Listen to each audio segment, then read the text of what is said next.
"Excuse you," Irene exclaimed. Lena was shocked by Irene's sudden reaction, since she seemed like a pushover from the start. "I merely asked for a favor and you are being rude?" "Humph." Lena stomped her feet and angrily walked into the house, leaving Irene behind. Irene touched the pendant of the necklace around her neck and sighed. How could Lena be so shameless? It was okay for Lena to have feelings for Junpyo, but how dare she ask for her help to marry him? It wasn't as though Junpyo was a mindless robot. Besides, if she had such ability, she would have rather gotten herself married to Junpyo. As she imagined herself being Junpyo's wife, Irene chuckled and touched the pendant again before finally entering the house. The reception that welcomed her was nothing short of her expectations. If anything, she was blown away. The first thing that caught her eyes was the inscription, "Welcome Home," boldly hanging below the chandelier. The house was designed with balloons and flowers, but the decorations weren't over the top. There were 10 people, all standing and waiting, and the moment she walked in through the door, her father opened his arms and exclaimed, "Welcome home, princess." Irene stared at all the faces, which were mostly unfamiliar to her, and became teary-eyed. To some people, this did not mean much, but to Irene, it was a dream come true. She ran into Dongwook's arms and hugged him, and after what seemed like an eternity, he let her go. She was next hugged by her granny, who gave way to tears, and finally her aunt. It was an emotional moment as Irene, who was a crybaby, shed tears as well. When they had all calmed down, Dongwook led her to a table saying, "I personally baked a cake for you. It was your mom's favorite, and I hope you would like it too." Irene smiled. "Of course I will." They all went to the table where she cut the cake, and they all drank wine and celebrated her return. She was eventually introduced to the 7 other people in the room, who she learned were close relatives and friends. One particularly caught Irene's attention because of the way he looked. His height reminded her of Junpyo, and even the way he smiled was similar. It was at this point she noticed that she hadn't seen Lena since she entered the house. She wondered if Lena deliberately hid away because of what happened earlier. As the party gradually came to an end and some of the guests began to leave, she asked Dongwook, "What about my sister, Lena? I haven't seen her since I came into the house." "Oh, forget about that brat," her granny said from behind her. "She is probably jealous because the real daughter has returned. There's a reason why I never liked her." Dongwook frowned. "Do not say such things, Mom. You always pick on Lena, and I don't like that. She is my daughter and Irene's sister. Don't try to sow discord between them." Irene was surprised by her father's words. She stared at her granny and recalled how Minji had always called her an outsider. She began to imagine the things Lena must have gone through at the hands of her grandmother. Thinking about the conversation she had earlier with Lena, she suddenly felt that she had been too rude and wanted to make up. If Lena wasn't evil, then they could get along and become good friends. "Dad, can I see Lena?" Irene asked. "Come on, let's look for her," Dongwook replied. Dongwook glared at his mom before walking away with Irene. They spent the next 20 minutes searching for Lena, but could not find her. "Perhaps she has gone out," Dongwook said to Irene. "Do not pay attention to your granny's words. She doesn't like Lena because she isn't her flesh and blood, but she is a nice girl. She is your sister, and during the times I felt I would go crazy from missing you and your mum, she was my light. She gave me a reason to laugh and to go on." Irene smiled. "Lena is very lucky because she grew up with you as her father. Don't worry, Dad. I will love her like a sister, and we will both make you happy." Dongwook smiled and led her to a room. "You should at least see your room before leaving tonight." "My room?" Irene was surprised. Dongwook nodded. "Lena and I decorated it and set it up for you." Irene was curious to know what her room looked like. Once they got inside, she was surprised to see Lena sleeping on what was supposed to be her bed. Dongwook was surprised as well. He sat on the bed and tapped Lena. "Why are you sleeping here? Are you okay?" Lena opened her eyes and gasped in surprise when she saw Dongwook. "Oh no. I came in here to make sure everything was in order and did not realize when I fell asleep. I'm so sorry, Dad. It's okay, Dongwook replied. You missed your sister's party, but she is here. Haven't you been dying to meet her? Lena turned her attention toward the door and exclaimed, Oh my God! She's here. She got up, ran to Irene, and hugged her. I'm so happy to finally meet you, Irene. Seeing Lena's reaction, Irene suddenly realized that she was stupid to consider Lena a victim. She acted in front of their father, pretending that she was seeing her for the first time. Irene forced herself to smile and afterward said to Dongwook, Dad, I would have loved to stay and chat, but it's been almost 4 hours. It has gotten late, so I should be leaving now.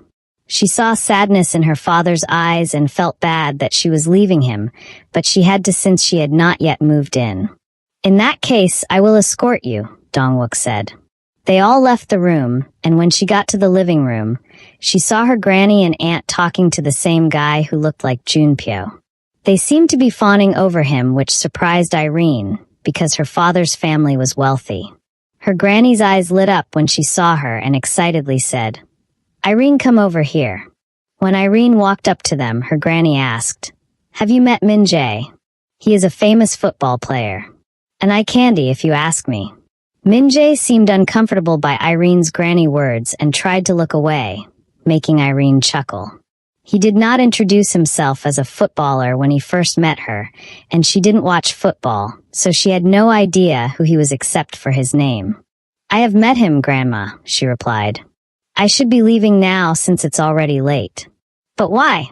Now that you have found your home, there's no need to leave. Stay here. Her granny did not want her to leave, and her aunt felt the same way too.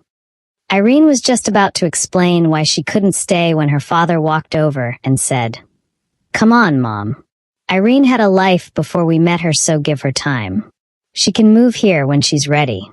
Irene flashed him a grateful smile and hugged her granny and aunt before turning to walk away. Just as they got to the door, Dongwook's stomach began to grumble and he clutched it. Oh no! Seeing the painful expression on his face, Irene panicked. What happened, Dad? Are you okay? He shook his head and ran towards his room while Lena went after him. Irene stood at the door for a while, unsure of what to do, and finally went in the same direction. She met Lena at the door of Dongwook's room and asked, What happened to Dad? He was too excited by your return that he had too much to drink, despite knowing that he has a weak stomach. If you think about it, Irene, this is your fault. This is just your first day in this house and Dad is already falling sick. But don't worry, he is not mad at you. Irene scoffed in disbelief while Min Jae walked up to them at this point and asked worriedly, Is Uncle okay? Grandma has gone up to her room to rest. He's fine, Lena replied in an annoyed tone and looked at Irene. Dad asked me to tell you to leave since you are in a hurry. He says Min Jae should drop you off. Is he going to be okay? Irene asked. Yes, he will, Lena said confidently. He will be in the toilet for a while though. He has me so, as long as I'm here, he will definitely be fine. You both should get going. After speaking, Lena went back into Dongwook's room and shut the door. Was it just me or did Lena seem to not like you? Min Jae asked. Irene smiled at Min Jae and began to leave without a reply. She noticed that there was no one in the living room and headed for the exit. I'm sorry, Min Jae said just as she held the handle of the door. Irene turned and stared at him. Why are you sorry? A few things, he replied. He walked closer to her and flashed her a smile. For a moment, Irene contemplated asking him if he was related to Mr. Junpyo.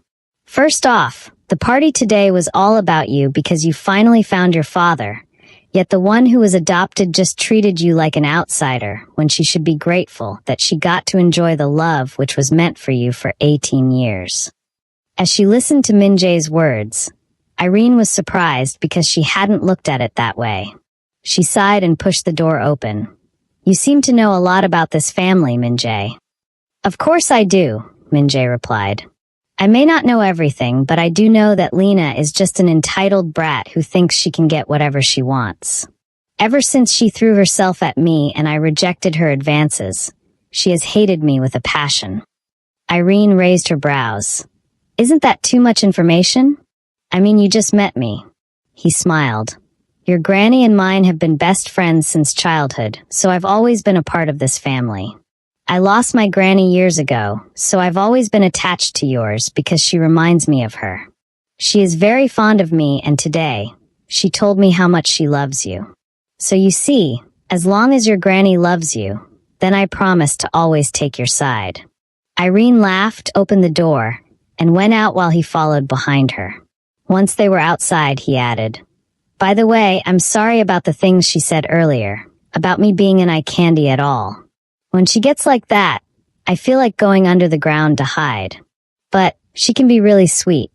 Once you get to know her better, you both will be inseparable. Irene suddenly realized that her mood, which had earlier been dampened by Lena, had improved drastically. Seeing that she was smiling, Minjae asked, So, where do you stay? Irene was taken aback by his question. She stopped and stared at him. Why do you want to know? He chuckled. How would I drop you off if I don't know where you are going? Oh look, there's something on your face. Before Irene could react, Minjae stretched out his hand, using his thumb to wipe something off her cheek. Unknown to Irene, Junpyo stood by his car, staring at both of them. His hands balled into fists, especially because he recognized the young footballer who was with Irene and knew that so many girls were crazy about him. Irene smiled at him when he was done and said, Thank you very much. He pointed at his car, and when Irene turned, she finally noticed Junpyo, whose car was parked a little distance away from Dongwook's house. She gasped as she recalled the conversation they had more than 4 hours ago. Junpyo had told her that he was going to call and pick her up, yet she had gotten carried away with everything else and forgot about him. She wondered if he had waited for long and quickly said to Minjae, Thank you very much, but my friend is here to pick me up. Good night. Minjae stared at her in surprise as she ran toward Junpyo's car. The moment Junpyo saw her approaching his car, he knew she had seen him and got back into the car. Irene got in as well and said, Good evening, Mr. Junpyo. I'm so sorry that. Did you enjoy the party? Junpyo asked, cutting her off. She nodded. Yes, it was exceptional. That's all that matters, Junpyo replied and started the car. All through the drive back home, Junpyo did not say another word to her. Irene wondered if he had waited for long and if he was upset because of it. But why didn't he call her like he had said he would? If he had done so, she would not have forgotten and kept him waiting. Perhaps he wasn't upset and she was overthinking. After trying to convince herself, she kept stealing glances at him. However, his gaze remained fixed on the road. Once they arrived home, he began walking into his room without sparing her a glance. Good night, Mr. Junpyo, Irene said to him. He stopped and turned to stare at her. Good night, he replied without showing any emotion. After that, he walked into his room. Irene went into her room, feeling sad. Meanwhile, Junpyo quickly showered and went outside. Sitting by the garden, he recalled how the footballer had caressed Irene's cheek with his thumb and how she had smiled at him. He smiled bitterly. You promised not to forget me, Irene, but you broke your promise so quickly. After taking her bath, Irene sat on her bed, feeling sad. She thought about what she could do to make Junpyo happy and decided to send him a text. She picked up her phone and was shocked to see that she had gotten 12 missed calls. 9 were from Junpyo and 3 were from her father. True to his words, Junpyo had called 3 times, 1 hour after he dropped her off. He called her at intervals for 3 hours, and she did not realize it. Her dad called over an hour ago, but she was more distressed by the fact that she had missed Junpyo's calls. She didn't realize that she had accidentally put her phone on silent mode, and she blamed herself for not remembering to check her phone when she did not hear from him. She knew she would not be able to get any sleep if she did not speak to him. It was already past 11, but she still called his number. However, he did not take her calls. After calling 5 times, she left her room and went to his.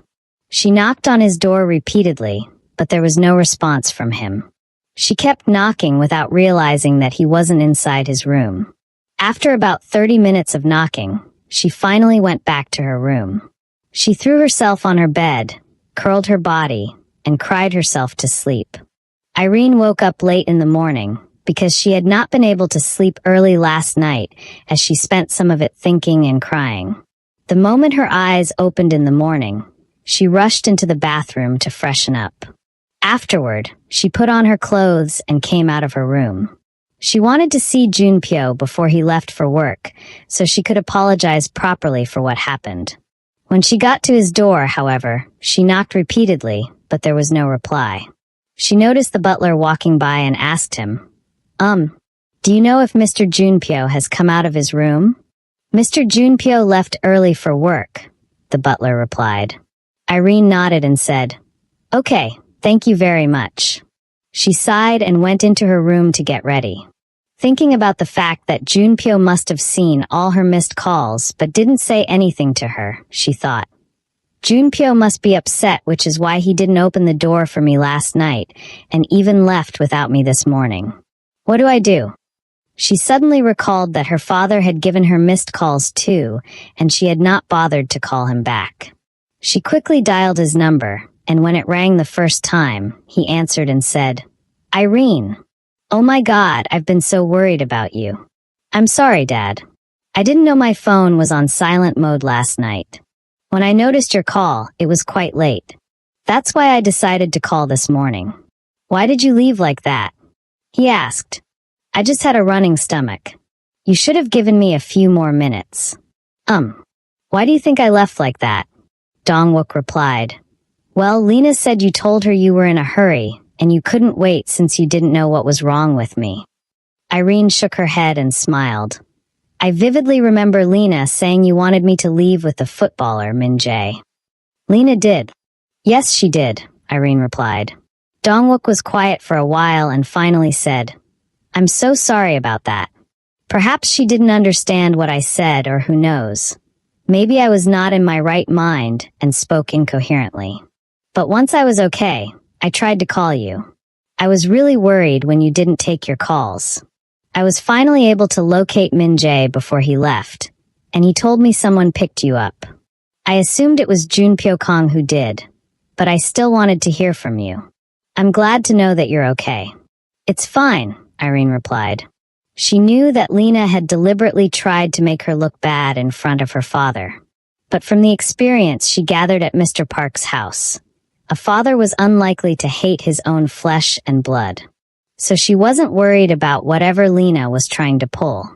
How are you feeling, Dad? She asked him. If I had known that alcohol isn't good for you, I wouldn't have let you drink. Turns out that alcohol isn't good for all the good people around me. Her father laughed. Who said alcohol isn't good for me?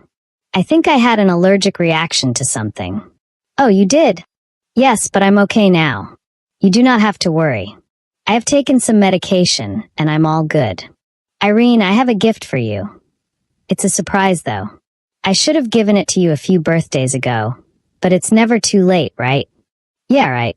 I'm already excited to see it, Irene replied. But then, I have a lot to do at school, so perhaps I'll call you once I'm free. No problem. Or maybe I can visit if it'll be more convenient. You stay with Mr. Junpyo, so will it be okay for me to visit his house? Dongwook asked. Okay, let's do it this way. Why not I come to the house? Irene replied. Perhaps tomorrow, since my schedule is packed today. Works for me, her father responded. All right, Dad. Have a nice day. Bye. After the call ended, Irene thought for a while. Will Junpyo be upset if my father came here? She didn't know if he would be, and she didn't want to give her consent to her father without hearing from Junpyo.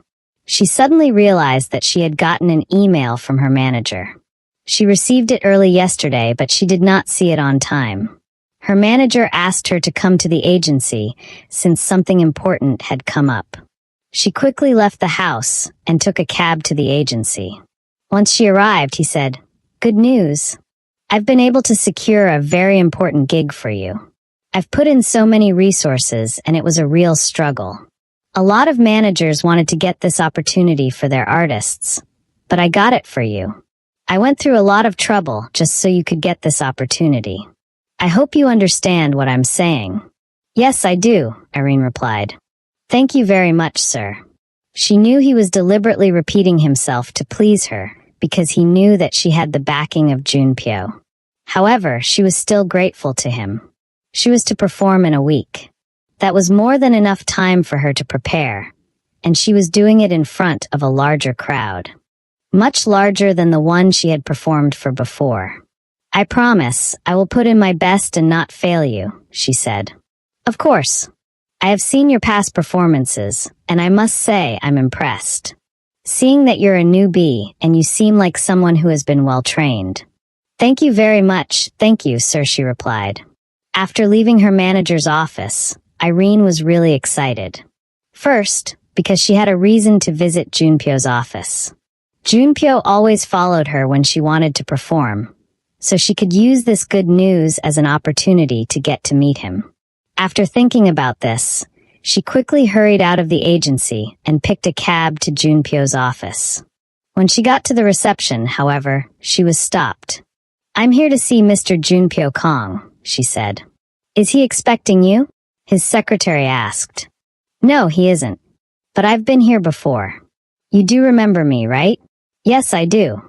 And I'm very sorry that I cannot let you go up to his office right now. But why is that? Irene asked. Irene at first was afraid, thinking Junpyo had asked that she not be let into the office. But his secretary said, just relax. He has a very important meeting, and specifically asked not to be interrupted. Okay, I'll just wait then, Irene said. She waited for more than 3 hours, but Junpyo still did not come out. She thought about calling him to tell him that she was outside, but thinking about how the receptionist said that he didn't want his meeting to be disturbed, she changed her mind.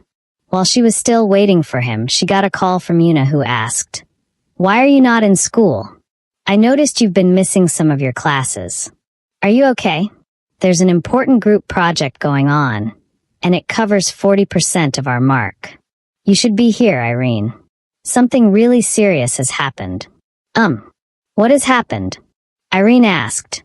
Just come first. After the call ended, Irene sighed. She looked at the time. It was already past 3. Perhaps I can go to school and still come here, she thought. She believed that by the time she'd be done, Junpyo would also be done with his meeting. She left the company and took a cab to school. Once she was there, Yuna said, Congratulations. Let me give you the good news first. Okay, what are you congratulating me for? Well, the fact that you found your real father. I mean, it wasn't so long ago when the man you knew as your father before came out to deny you. There's a video of who my father is online? Yes, not just a video. There's an article, and it's very lengthy. Come, let me show you. I think I saved it. When Irene saw the article, there were pictures of her and her father. Some were taken at the party, and one of the pictures was the one taken when she had hugged her father in front of the school. The article went ahead to explain that Irene didn't sleep around with wealthy men, and that the man she was hugging in the photo was her real father. She decided to search for the post on social media. Yes, there were a few positive comments, but she also saw negative comments that said that Daeyoung Park was right all along. If she had indeed found her father, it meant her mother cheated on Daeyoung Park, and all these years, he spent his time raising someone else's daughter. People had both good and bad things to say about her and her mother. In the end, she decided to just ignore it. Hold on, I need to make a phone call, she said to Yuna. She called her father and asked, Were you the one who released the article about me being your daughter? No, I didn't. I only found out this morning, and I've been trying to trace the source. I'm really surprised because I didn't authorize this, and if I did not and you did not, and I'm not sure Mr. Junpyo Kong did too, it means someone sinister must have done this. I want to get a hold of Soare to see if she's the one, but she isn't taking my calls. Do not worry, I'll get back to you on everything. Thank you very much, Irene said.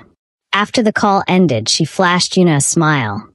Okay, you said there was bad news as well. What is the bad news? Well, for the group project, we've all been paired, and as always, I was given Jiwoo as a partner, Yuna explained. Okay, why is that bad news? I mean, it's a group project, and we will all get the chance to sing. That is something nice, Irene told her. Yuna smiled. Well, it is something nice, but will you still say that if you found out that your partner is none other than Minji? You mean Minji Park? Irene asked. Yuna nodded. Yes, Minji Park. She's waiting for you in the studio because you guys are going to perform a duet. Irene was shocked. A duet? After Junpyo's meeting ended, his secretary told him that Irene had come to see him. Why didn't you send her up or let me know she was here? He asked.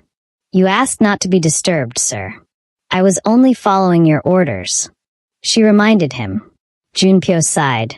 Take note, whenever Irene comes, no matter what I'm doing, let her see me. Okay, sir. Afterward, Junpyo went out to have his dinner. He ate as fast as he could and went back to the office because his secretary had told him that Irene said she was going to come back. He also felt that he needed to speak with her about what happened yesterday. Last night, after staying at the pool for a while, he had gone back to his room and saw so many missed calls from her. By the time it was very late, and he figured she was asleep. This morning he had so many things to do. When he woke up, he realized she was still in her room sleeping, so he left. He wanted to call her and ask her if she needed him to pick her up, but he changed his mind when he recalled how he had seen her with Min-jae. Since she wants to see me, I should just wait and let her put in the effort, he told himself. Meanwhile, Irene had a distressed look on her face. Why would they pair me up with Minji? I mean, out of all people? For crying out loud, we are 29 students in the class. I could have been paired with anyone else. Why did it have to be Minji? Yuna said, I don't know. The list came out and I just saw it this morning. I was surprised they gave me Jiwoo. We've always been partners though. When I saw Minji too, I wondered why. Since both of you are going to be performing a duet tomorrow, whoever did this seems to want to deliberately put you together, so you'll act out some drama. Minji earlier asked me about you.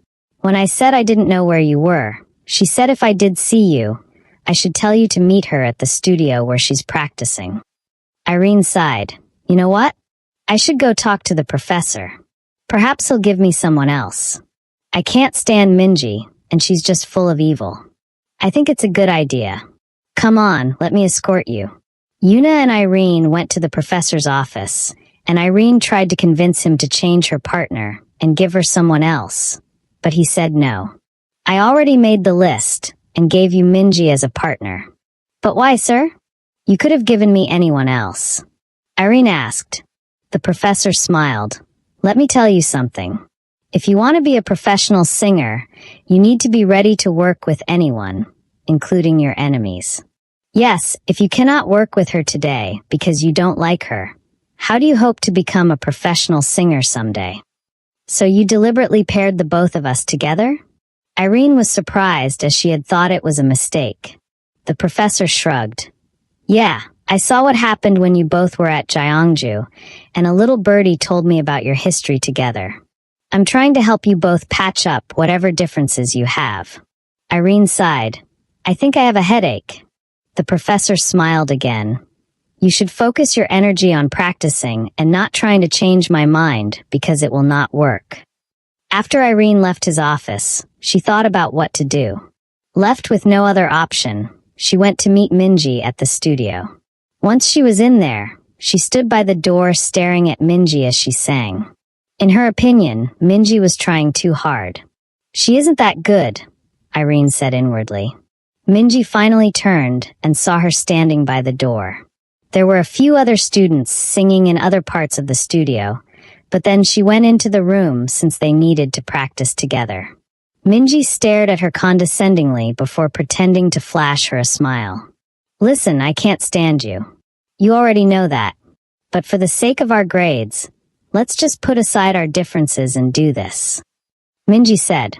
Okay, that's what I'm hoping for, Irene replied. She was surprised that Minji was acting like the mature one. Well, I've written out some of my lines. I'm thinking that since we have a very short period of time, we don't have to write new songs. You can take out lyrics from one of your favorite songs, and we'll see how we can merge them and then do it. Works for me, Irene replied. She went closer to Minji, and they began to arrange the lyrics together. Afterward, they started to practice. Irene soon checked her time and noticed that it was past 6. I think I have to call it a day from here. We've rehearsed enough, and I've also recorded some on my phone. So, I'll just rehearse once I go home. Irene said. No, you can't leave, Minji replied. We need to do this until we get it perfectly. Irene scoffed. You can practice on your own. There's no need for me to still be here. I'm leaving. Irene was in a hurry to go to Junpyo's office because she knew that he always closed at 6, except when he had more work. She didn't know if she was going to meet him, and she didn't want to take any chances. What if she got home and he did not open his door for her like last night? As Irene picked up her bag and began walking to the door, Minji said, Hold on, Irene. If you leave right now, I'm going to tell everyone tomorrow morning that you deliberately refused to practice with me because you want us to lose. Yes, you have some top connections and some men you sleep around with, so you know that even if you fail, your grades will not be affected. Am I right?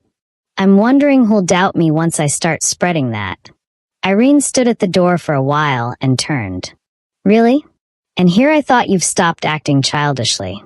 No, just in case you don't know, this is who Minji is. I always get what I want. You might have found your father or whoever, but it doesn't change anything. It doesn't alter the fact that you're a nobody. Everyone knows that. So, you might as well practice with me until I say we're good enough. Irene stood still for a moment. All right, let's continue practicing. Minji felt a sense of superiority seeing that Irene had finally given in. They practiced extensively until Minji noticed that a few minutes past 8 had elapsed. I think this is perfect enough, Irene said. Yeah, I agree, Minji replied. So I guess we can leave now. As Irene and Minji stepped outside, they realized that many students had already left due to the rain. It was even worse for Irene because she didn't have a car. For a moment, she contemplated what to do. She wondered if it was a good idea to call Junpyo to pick her up. After considering it, she said, No, I can't do that. I'd rather wait for a cab. She waited for the rain to subside, but after 20 minutes, there was no sign of it stopping. So she ran out and stood by the road, searching for a cab. When she finally saw one, she felt relieved and gave the driver Junpyo's office location. Drenched, she got into the car, already feeling cold. She asked the driver to turn on the heater. As she sat in the car, she thought about everything happening in her life. Spending time with her father, getting to know him, avoiding Lena's trap, mending things with Junpyo, dealing with Minji, and preparing for her performance. It seemed like there was suddenly so much on her plate. I guess I need to make a list of everything I need to do so nothing gets left out, she told herself. Lost in thought, she didn't realize when the driver took a different route. When she finally looked around, she saw that she was in a secluded neighborhood. It seemed dangerous as there was no one in sight, not even proper street lights. Where are you taking me? She asked the driver, suddenly alarmed. Calm down. This is a shortcut to your destination. He replied. No. I don't know this area. Why didn't you take the normal route that all the cars use? Relax, the driver said. Why are you so agitated? Agitated? What? Is that how you speak to your customers? The driver suddenly stopped and said, You know what? Get out of my car. What? Come on, it's raining, she said. I said get out of my car, the driver insisted. Irene hesitated to leave the car due to the isolated area. However, the driver got out, opened the door, pulled her out, and then drove away, bidding her good riddance. Irene hesitated, staring at the departing car. Eventually, she decided to call Mr. Junpyo. There seemed to be no other option. As she reached for her phone, four boys approached. Seeing them, fear gripped Irene, and she quickly stashed her phone back in her pocket. "Hey, beauty." One of the guys leered as he advanced. He reached out to touch her, but she slapped his hand away. Growing angry, he retorted, "Oh, I see she's feisty. Come on, guys, let's teach her a lesson." Irene swiftly turned and bolted, the group of guys in pursuit. She dashed through the rain until they finally caught up. "Let's take her somewhere private," one of the guys suggested. As they dragged her, Irene shouted for help. Her screams were muffled as one of the guys covered her mouth. She managed to bite him and continued screaming. Suddenly, an unexpected figure appeared in front of them. Before Irene could utter a plea for help, she was struck on the back of her head with a stick. Dizzy, she staggered backward, causing the guys to release their grip and flee. Standing there, Irene locked eyes with the person before her. He approached and asked, "Irene, are you okay? Are you okay?" Feeling dizzy and on the verge of collapsing, she was caught by him. Despite her haziness, his face seemed familiar. She managed, Mr. Junpyo, you came." The man corrected her gently. "No, I'm not Junpyo. It's me, Min-jae." "Min-jae, thank you." "Please help me," Irene pleaded. "Where should I take you?" Min-jae inquired, carrying her in his arms toward his parked car across the road. Irene remained silent. Min-jae repeated his question, realizing she was losing consciousness. Worried, he placed her in his car and turned on the heater before driving to his house. En route, he arranged for a doctor to attend to her. After receiving an injection for her well-being, Min-jae ensured Irene's comfort. Meanwhile, Junpyo waited in his office, growing concerned as Irene failed to return. He called her multiple times but received no response. Wondering if she had gone to her father's, he dialed once more, and this time, her phone was answered. "Why haven't you been answering my calls?" Junpyo asked. "Sorry, this isn't Irene," came the reply. Confused, Junpyo inquired, "Who are you? Why are you answering Irene's phone?" "I'm Min-jae, the famous footballer." "You should know me," Min-jae responded. "Where's Irene?" Junpyo questioned with a frown. "Irene is resting in my bed," Min-jae replied, looking at the resting Irene. Junpyo was stunned. "What? Why will Irene be resting in your bed?" Min-jae chuckled. "Do I have to explain to you why my girlfriend is on my bed? Who are you, by the way?" Upset, Junpyo abruptly hung up, throwing his phone in anger and smashing it against the wall. Irene opened her eyes in the morning, looked at the time and gasped. It was almost 12, and she had to perform with Min-jae at 2. Min-jae came into the room with a tray of food, and the moment Irene saw him, she recalled everything that happened last night. She quickly got up, but he said, "Relax, Irene. You were hit really hard last night. You should get as much rest as you can." The doctor advised it. "Is this a hotel or your house?" Irene asked. "It's my house," Min-jae replied. "I'm sorry I brought you here last night. I was driving at night when I saw you being chased by a group of guys. I did my best to help you, but you passed out. I thought of taking you to your father, but I figured he'd be worried, so I brought you to my place and had a doctor look at you." "Thank you so much," Irene told him. "If it hadn't been for you, I don't know what would have happened to me last night." "But what exactly happened and where were you headed?" Min-jae asked. She sighed. "I will tell you some other time, but I have to leave for now. Have breakfast first. It will help you, and the doctor said you shouldn't move about." Irene picked up her bag without realizing that her phone wasn't inside it. "I have something important to do at school, so I need to leave right now." "Let me drop you off then," Min-jae offered. "Don't worry about it," she replied and ran out of his house. She took the bus and stopped at the bus station. She ran all the way to Junpyo's house from there, and by the time she got home, she was feeling dizzy. She rested for a few minutes before freshening up and taking a taxi to school. When she arrived at the gate, it was already 20 minutes to 2. She began hurrying to the hall where the music presentation would take place. Meanwhile, Min-jae got a notification on her phone which read, "She has arrived." Min-jae smiled and replied, Keep her busy, and no matter what, don't let her get into this hall." Just as Irene got closer to the hall, more than 10 reporters came out of nowhere and surrounded her. She stared at the reporters in surprise, looked at her watch, and saw that she had about 15 minutes left. She was just about to push through the reporters when they began throwing questions at her. "Is it true that you are having illicit relationships with married men? Tell us, who are your sponsors? How many are there?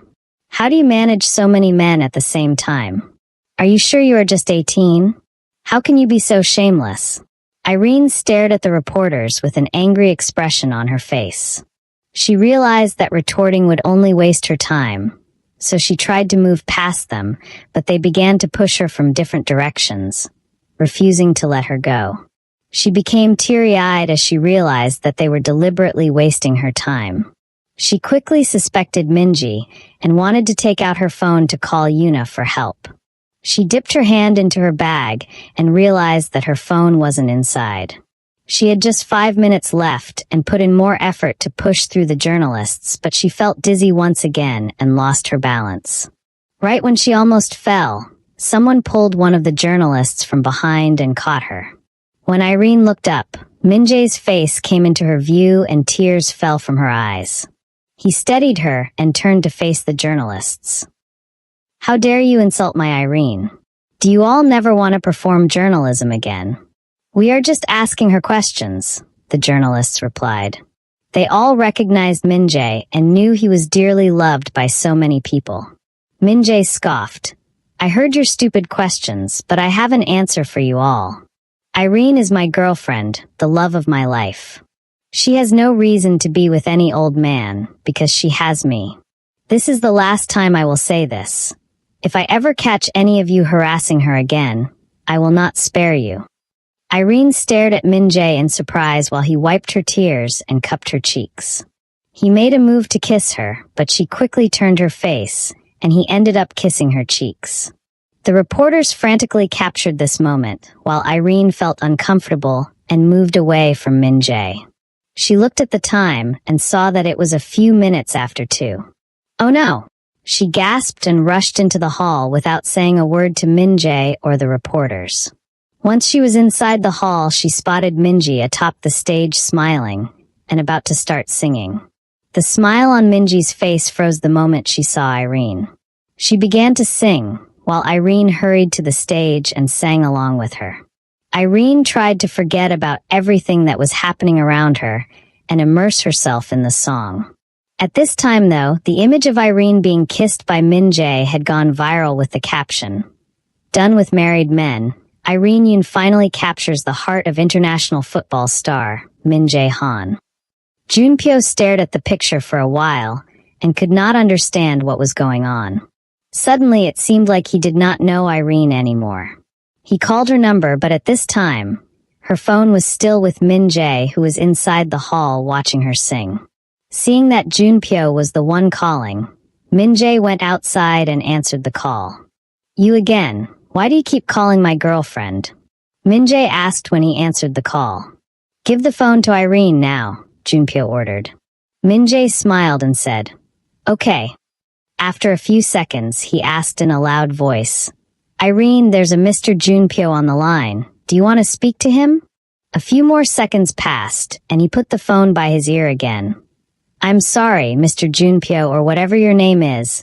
Irene doesn't want to speak to you, so stop disturbing her." Min Jae hung up on Junpyo and he scoffed, unable to believe it.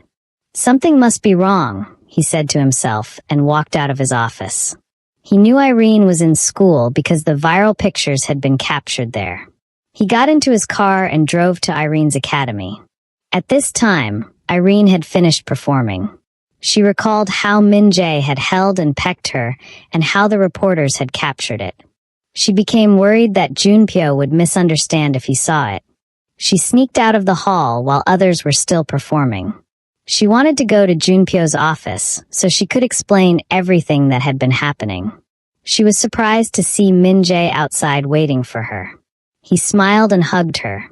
"That was an amazing performance, Irene. I'm so proud of you." Irene frowned at him.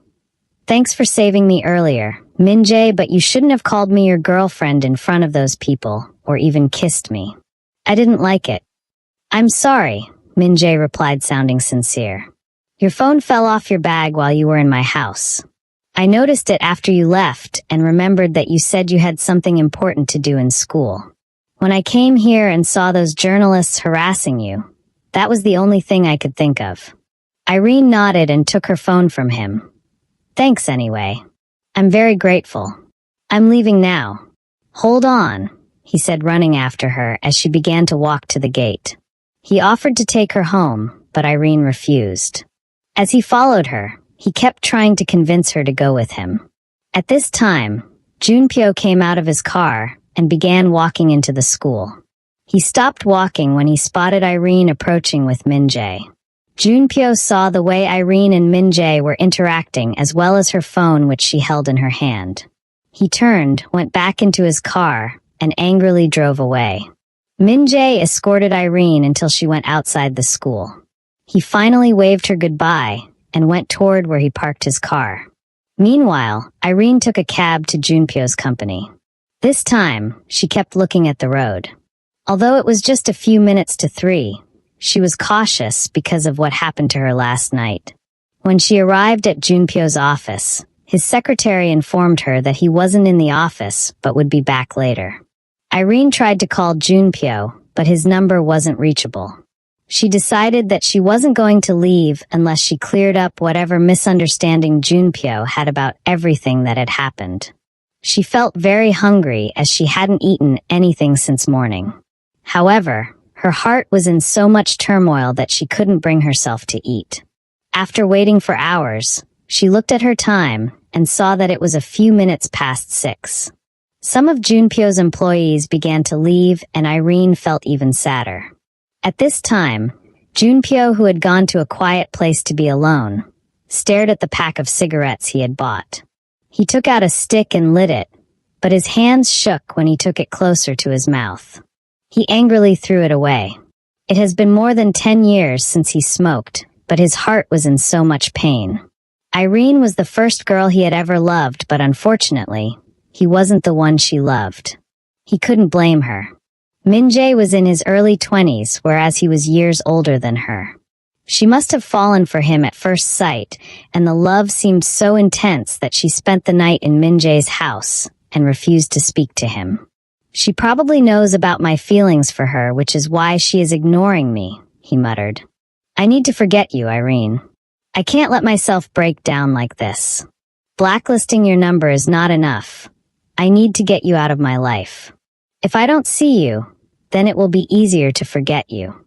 After making up his mind, Junpyo called Dong-wook and said, Irene is waiting for you to take her back home. She told me that she wants to bond with her father. Really? Dong-wook was very happy. She did tell me she would be coming home today, but I didn't think she meant permanently. I just got back home with a gift for her and was about to call her. That's nice, Junpyo replied. You can pick her up at my house since you already know the address. Dong-wook thanked Junpyo once again before hanging up. He quickly left his house and drove to Junpyo's house. However, Irene was not there when he arrived. He called her line, and Irene quickly took out her phone from her pocket, thinking Junpyo was the one calling. Her excitement dimmed when she saw that it was her father. At this time, it was almost 7 and the rest of the workers had begun to leave. Hey, Dad. Irene tried to sound happy so her dad would not be worried. Where are you? Dong-wook asked. Junpyo asked me to come and fetch you. I'm here in his house, but you are not here. Irene was shocked. When did he call you? Almost an hour ago, Dong-wook replied. Okay, I'll be right there, Irene said. She left Junpyo's company and took a cab back to his house. When she saw her dad, she smiled and asked, Is Mr. Junpyo inside? What exactly did he tell you? Dong-wook stared at her in surprise. He suddenly realized that something must have happened between Irene and Junpyo. He was happy to have his daughter live with him, so he did not try to dwell on why Junpyo had really asked him to take her away.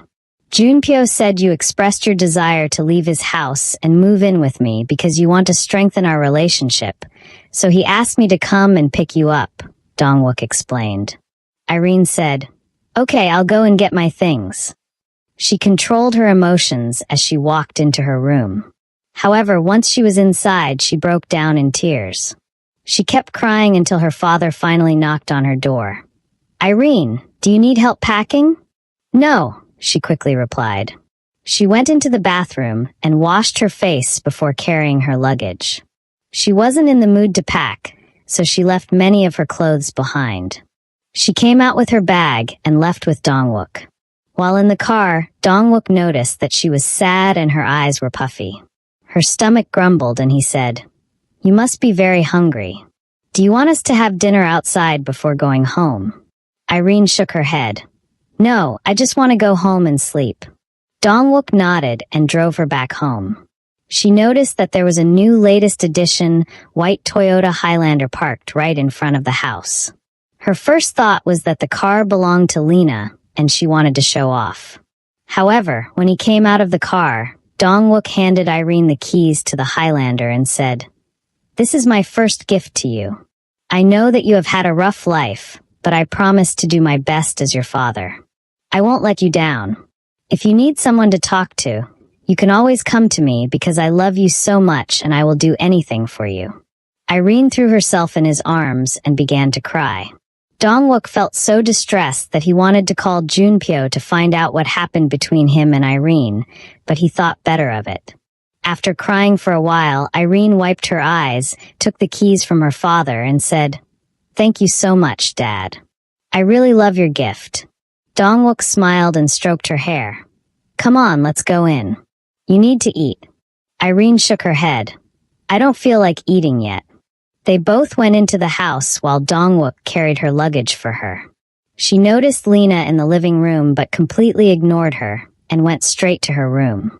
Lena welcomed Dongwook and took Irene's luggage from him, helping to take it to her room. Once they entered the room, they saw Irene lying on the bed without bothering to shower or change her clothes. Lena wanted to speak, but Dongwook said, "She's tired, just let her rest." He went to the kitchen and had the maids get Irene's dinner ready. While he was waiting, he went online and saw the video of Min-jae confessing that Irene was his girlfriend. When did Min-jae become her boyfriend? He wondered. He concluded that it must have had something to do with Irene's mood. Meanwhile, Junpyo finally went back home. Seo-yeon was standing by the garden, waiting for him to come home. Once his car pulled into the garage, she ran to it.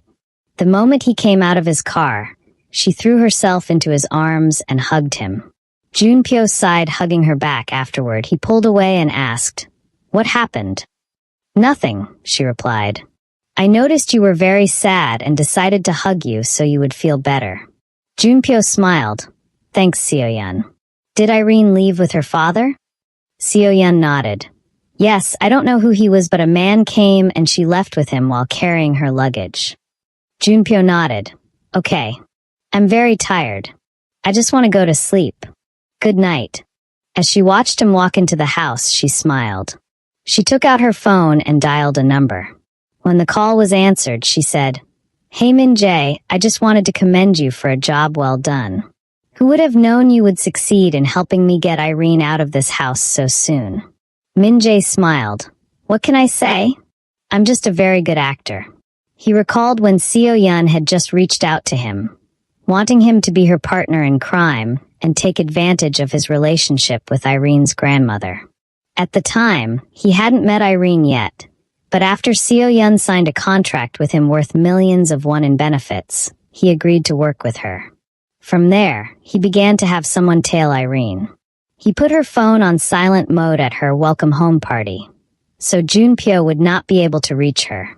He poisoned her father's food so he would end up at the toilet, giving him the opportunity to escort Irene out of the house, knowing Junpyo was waiting outside. He planned with the taxi driver, who took her to a dangerous location. He also planned with the guys who harassed her, so he could come in and be her hero. He answered and deleted all of Junpyo's calls to her, so Irene wouldn't know he called. And that afternoon, he had hidden her phone and taken it to her school so he could get a chance to be captured with her. Fortunately, he saw an opportunity and took advantage of it. The man he planned with to secretly take pictures of both of them had done so without anyone realizing. The journalists were too afraid to post the pictures they had taken because he had threatened them in front of Irene. So, while she was performing, he received the pictures and secretly posted them with the viral caption. When he noticed Junpyo coming from outside, he deliberately moved much closer to her, blocking her view so she would not see Junpyo, while also giving the impression that they were lovers. As he thought about how much effort he put into separating them, he told Seo-yeon, "I put in so much effort though. You should compensate me some more." After the call ended, Seo-yeon heaved a sigh of relief.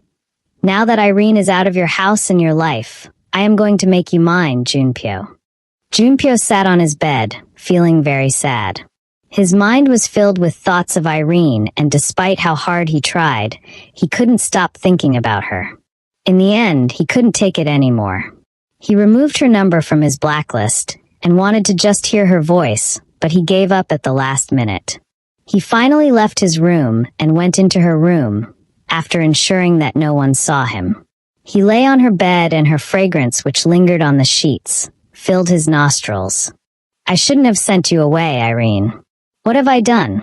He regretted his decision and lay face down, sniffing her scent until he eventually fell asleep. While Irene was lying in her room, Dong-wook went in with a plate of food and tapped her gently. "Get up, Irene. Dinner is ready." Irene turned and stared at him. "I don't feel like eating, Dad."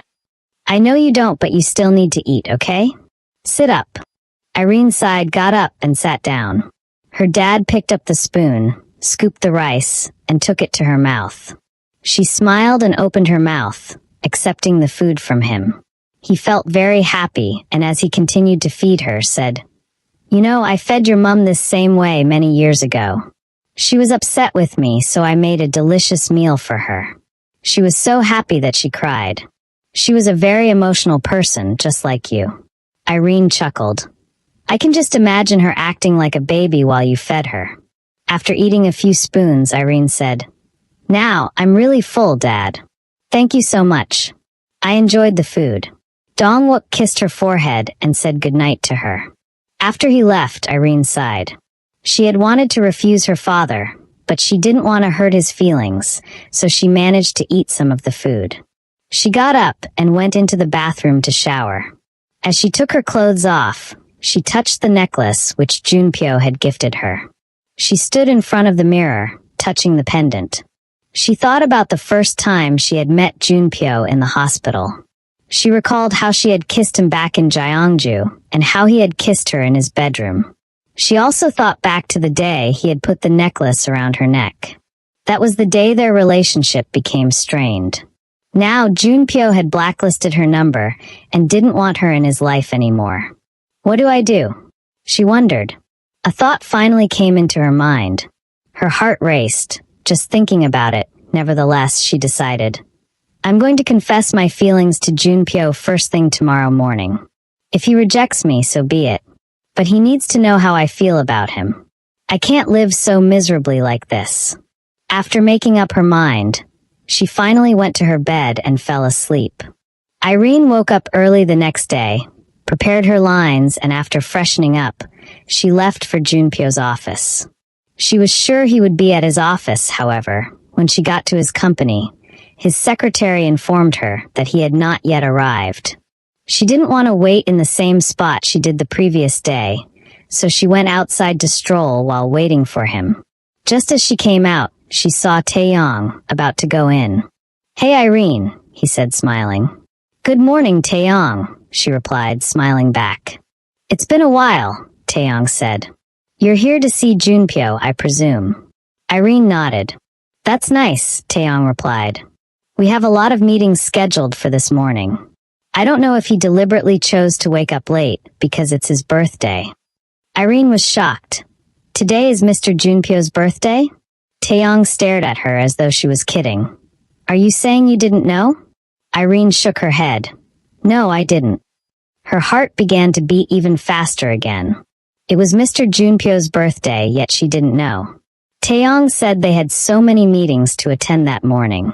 Would Junpyo have the time to listen to her? She suddenly got an idea and said to herself, "Yes, that will be better." Once Taeyong went into the company, she ran out as quickly as possible, telling herself that she had to make Junpyo's birthday special. She got into her new car and began to slowly drive back home since she wasn't such a good driver. Although she had gotten her license, it was with the help of her high school friend back then. She never drove any of the park's cars, and after Minji turned her friend into her enemy, she never got the chance to drive a car again until this morning. Once she got back home, she saw Minjae waiting for her in the living room. "What are you doing here?" she asked. "I came to see Grandma," he replied. "And you too," he added. "Thank you," she said. "I'm really busy and need to head out right now." "Where to?" "I'll give you a ride," he offered. Irene smiled. "I got my own car now, Minjae. So there's no need for you to go through the trouble." After speaking, Irene ran into her room and shut the door. She began to write out what she wanted to do and listen to some of her favorite songs until she finally settled on the one she needed. After this, she put a call through to a luxurious hotel and booked their garden from 4 p.m. to 12 p.m. After doing this, she took out a beautiful and sexy white gown, a red pair of shoes, and her makeup kit, which she barely used, before running out of her room. She saw Minjae still sitting in the living room. He got up the moment he saw her, but she waved him goodbye and left without speaking to him again. She got into her car and drove away without knowing that he was secretly following her. She stopped by a florist's shop and bought 100 bouquets of dandelions. The florist helped her put them in her car, while Minjae observed her from a distance. After leaving the florist's shop, she drove to the luxurious hotel whose garden she had booked. She paid for a room and went into the room to arrange everything she needed. She heaved a sigh of relief when she confirmed that she had gotten everything to make her plans work. She suddenly realized she had left out the most important part and gasped. "Oh no, I should have called Mr. Junpyo first. What if he refuses to see me?" What worried her the most was that Junpyo had blacklisted her number. She couldn't just call him with any random number because he did not take calls from unknown numbers. She suddenly recalled her father. Junpyo would not reject her father's call. But how could she ask him for his phone all of a sudden? She didn't want him to know what she was up to. It would make her feel embarrassed. She sighed and sat down on the bed, thinking of a better alternative. In the end, she decided to try calling Junpyo with her number, while hoping desperately that it was just her assumption and Junpyo hadn't really blacklisted her. When she dialed his number and the call went through, she screamed in excitement. At this time, Junpyo was having a meeting in his office and Taeyong was present because their companies were collaborating.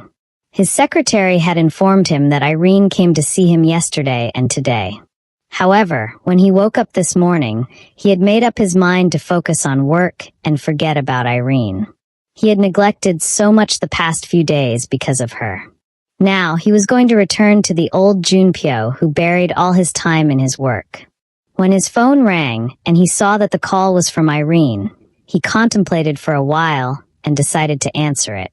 Excusing himself, he went into his private room and answered the call. "Hello." Irene was silent for a while as her heart kept beating fast. "Speak, Irene."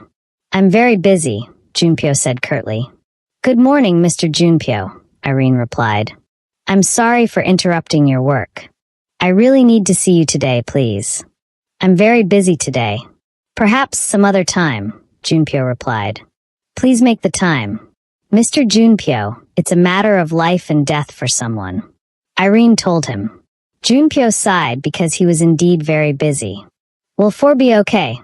Irene asked when Junpyo kept silent. "I'll still be busy," Junpyo replied. 5 p.m. she asked. "Busy," he replied. 6 p.m. she asked. "Busy," he replied. 7 p.m. she asked. "Still busy," he replied. What about 8 p.m. then?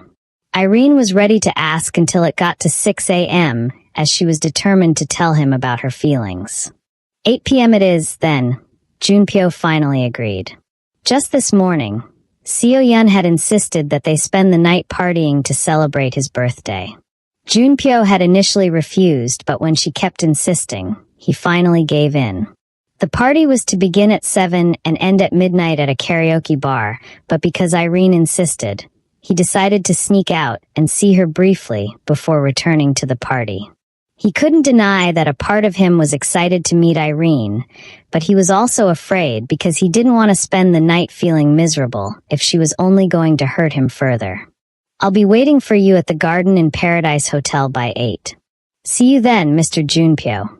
Irene hung up once she was done speaking. She sat on the bed and collected her emotions while Junpyo went back to his meeting. Once it was noon, she went out of her hotel room, took out the bouquets of dandelions from her car, and went to the garden. She began to set the whole place up meticulously. Unknown to her, Min-jae took pictures of her and forwarded them to Seo-yeon, telling her what he had seen. He had a date with his girlfriend and could not spend his whole time watching Irene, so he left. Once Irene was done, she began to feel dizzy once again. Just like yesterday, she had not eaten since morning, and her body felt weak, but she was more focused on the task at hand. She went back into her hotel room to wait and ended up falling asleep. She woke up when it was 7 in the evening, showered, and began to get ready. She styled her hair and wore light makeup, along with her shoes before going to the garden to wait for Junpyo. At this time, Junpyo was with Seo-yeon and Taeyong. He had spent most of his day working and finally got off work a few minutes to 7 because Seo-yeon kept calling him. After seeing what Min-jae sent to her, Seo-yeon became afraid that Junpyo was going to go to Irene if she called him. She didn't want to let that happen. She had worked too hard to let Irene make a comeback. She prepared different activities for them to engage in. However, when it was 8, Junpyo excused himself, saying to Seo-yeon and Taeyong, "I need to do something very important. I will be back in 30 minutes. However, Seo-yeon blocked the door as she said, "This is not fair, Junpyo. You know, I don't know how to sing or dance, but I practiced for a long time just to make your birthday special. How can you leave just when I am about to perform?" She became teary-eyed and blackmailed Junpyo emotionally until he agreed to watch her before leaving. Meanwhile, Irene waited for Junpyo once it was 8, but there was no sign of him. 30 minutes passed and she became worried and called his number.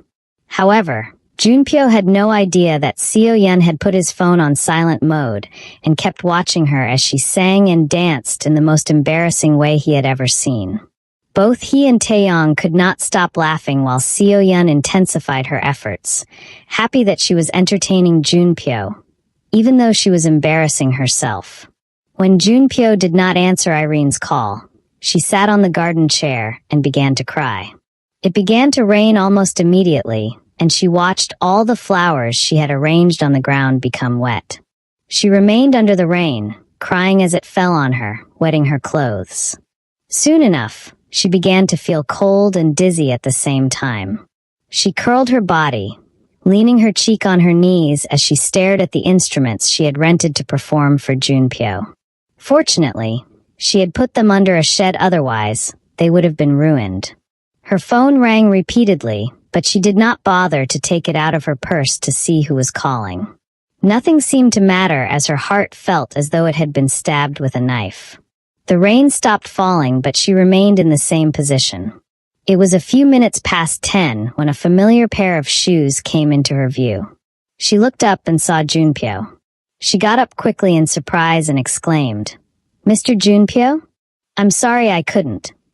Junpyo stopped when he noticed that her hair and gown were wet. "Why did you stay under the rain? Don't you know it's not good for your health?" he asked angrily. "You are here, Mr. Junpyo, and that is all that matters." The rest of Irene's words got stuck in her throat when she saw both Seo-yeon and Taeyong appearing behind Junpyo. She had thought Junpyo would come alone, but he didn't. She took a step back as she wondered, How will I confess my feelings if these two are around? Junpyo looked around the garden. He spotted the instruments under the shed and the wet dandelions on one part of the garden which she had decorated like a stage. He also saw the way she was dressed. Despite being drenched, she looked very beautiful. Were you about to sing for me? He asked. Irene smiled and nodded. Happy birthday, Mr. Junpyo. Thank you, Junpyo replied happily. Irene was feverish and felt a tight knot in her stomach, but she refused to let go of the opportunity she had gotten with so much difficulty. Standing behind Junpyo, Seo-yeon, who had done everything possible to prevent him from coming, was filled with so much hate. Meanwhile, Taeyong, who had realized that Irene wanted to sing for Junpyo, was pleased. He nudged Seo-yeon and said, "Thanks for convincing Junpyo to let us tag along. I've never watched Irene perform live, so this will surely be entertaining. But why is she drenched? Was she playing under the rain?" Ignoring Taeyong's questions, Irene went to the shed and turned on the instruments which were connected to the socket on the wall. Afterward, she went to the stage she had created and stood on the flowers. Junpyo's gaze was fixed on her, and he felt moved that she went through so much trouble just to perform a song for him on his birthday. Why won't I be head over heels for you, Irene, when you do things like this? He wondered. Irene began. The song I am about to sing is one that expresses the feelings in my heart. Mr. Junpyo, I am singing this song to you. When Irene began to sing, Junpyo was held spellbound as always. He kept staring at her, and as she sang about wishes and hopes for love, the words kept ringing in his head. He began to wonder if Irene really had feelings for him, or if he was misunderstanding her. Once she was done singing, Irene stared at Junpyo, her chest heaving heavily and her body chilled to the bone as her vision became blurred by her tears. She didn't know what Junpyo was thinking as he just kept staring at her in surprise. She couldn't be bothered with Taeyong and Seo-yeon as her entire focus was on Junpyo. He began to walk towards her while Seo-yeon stared at the both of them as though she was watching a horror movie. In no time, Junpyo was standing on the stage, a few inches away from her. He looked into her eyes as he asked, the wordings of that song. Are you? Irene nodded, interrupting him. How is it possible that each time I close my eyes, your face is the only thing I see? How do I tell you that when you are not with me, I get lovesick?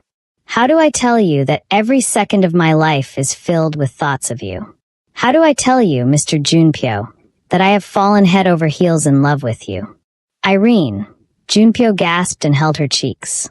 I am so in love with you, he replied and crashed his lips on hers. She placed her hands on his chest, closing her eyes as her lips parted to savor his kiss. Junpyo pulled away from her and caressed her face, smiling and staring at her as everything seemed too good to be true. Irene opened her eyes and smiled back at him, however, her body could not hold on any longer. She closed her eyes and fell into his arms, giving into the darkness as she lost consciousness. Thank you for watching. Kindly subscribe to the channel and turn on the notification bell so as to get notified when we drop new stories. Like and share to family and friends, and finally tell us where you're watching from in the comment section, and we will see you in our next video.